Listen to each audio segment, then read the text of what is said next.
Hi hello అండి, welcome to my channel. జగదాద్రి సీరియల్లో ఈరోజు ఏం జరిగిందో తెలుసుకుందాం. ఇంకా కేదార్ అంటూ ఉంటాడు జగదాద్రిని, టెన్షన్ పడకు దాత్రి, ఎందుకు అంత టెన్షన్ పడుతున్నావు, ఏమైంది అని కేదార్ అడగడంతో, అత్తయ్య వద్దన్న నిష్క ఆపాలని చూసినా నేను కూడా రాగిణి అత్తయ్యతో వెళ్ళి ఉంటే బాగుండేది కేదార్. ఇప్పుడు రాగిణి అత్తయ్యకి ఏమవుతుందో ఏంటో అని నాకు చాలా కంగారుగా ఉంది కేదార్ అని దాత్రి కంగారు పడుతూ టెన్షన్ పడుతూ ఉంటుంది. ఇక రాగిణి శ్రీవల్లి స్వీట్స్ తీసుకుని వాళ్ళతో పాటు కౌశికి కూడా నడుస్తూ కారు దగ్గరికి వస్తూ ఉంటారు. అయితే రౌడీలు రాగిణిని పీకపై కత్తి పెట్టేస్తారు.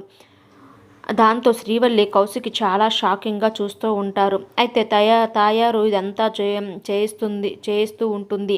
వెంటనే కౌశికి రివాల్వర్ తీసి కదిలితే కాల్చి పారేస్తా, ఎక్కడ వాళ్ళు అక్కడే ఉండండి అని అంటుంది. ఎందుకు మా ఇంటి పని మనిషిని నువ్వు కిడ్నాప్ చేసి తీసుకువెళ్తున్నావో నాకు తెలియదు, కానీ 3 లెక్క పెట్టే లోపు చిలకమ్మని వదిలేసి వెళ్ళకపోతే నిజంగానే కాల్చి పారేస్తానంటూ కౌశికి ఉగ్రరూపం చూపిస్తూ రివాల్వర్ని వాళ్ళందరి మీద గురిపెడుతూ ఉంటుంది. అయితే ఇది లైసెన్స్ గన్, నేను కాల్చినా మీరు కాల్చనేమో అనుకుంటున్నారేమో, నాకేమైనా ప్రాబ్లం వస్తుందనుకుంటున్నారేమో. ఈ రివాల్వర్ లైసెన్స్ రివాల్వర్, నేను ఖచ్చితంగా కాల్చి తీరుతాను, కాల్చి పారేస్తాను. ఆత్మరక్షణ కోసం షూట్ చేశానని నేను పోలీసులకు చెప్పుకుంటాను, కాబట్టి ఎవరికీ లెక్క చెప్పవలసిన అవసరం కూడా నాకు రాదు.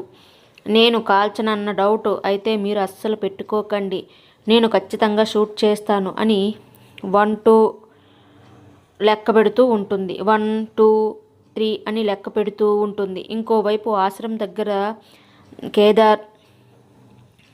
కేదార్ జగదాద్రి కంగారు పడుతూ ఉంటారు. అయితే అక్కడ మనం అనుకున్న ప్లాన్ కరెక్ట్గా అవుతుందా లేదా అని నిషి వైజయంత్ కూడా టెన్షన్ పడుతూ ఉంటారు.